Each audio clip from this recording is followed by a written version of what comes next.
Les réformes que l'on fait, c'est des réformes qui visent trois choses. À remettre le travail au cœur du système, d'où la réforme fiscale.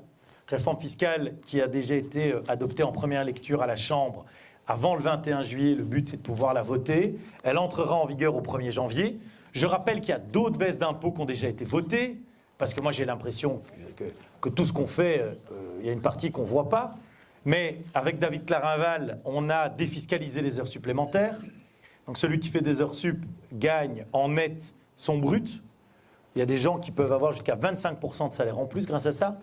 Les flexi-jobs, pour ceux qui en ont l'occasion, ils travaillent plus, ils gagnent plus. Les jobs étudiants, même chose. Pour des jeunes qui veulent se lancer dans la vie, il y a cette faculté.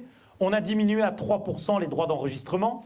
Donc quand on me dit vous n'avez pas baissé l'impôt et les 3% de droits d'enregistrement sur le premier logement, c'est quand même très différent de payer 4-5 000 euros de frais de notaire plutôt que 20 ou 25 000. Hein. Ce n'est pas une baisse d'impôt. 23% de ventes immobilières en plus.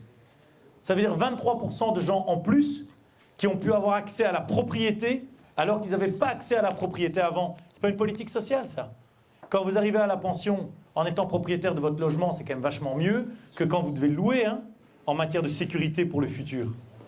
Et donc, je sais qu'il y a de l'impatience, je la comprends.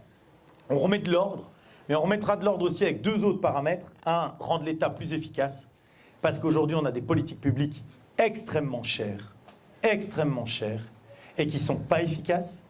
Et le troisième élément, je n'ai pas peur de le dire, aussi avec un objectif budgétaire, parce qu'aujourd'hui, ce qu'on est en train de faire, c'est qu'on est au restaurant, et je suis désolé, mais ma génération, mais aussi la génération de mes parents et de mes grands-parents, on vit, c'est comme si on était au restaurant, et puis à la fin, on téléphone à nos enfants pour payer l'addition. C'est ça qui est en train de se produire.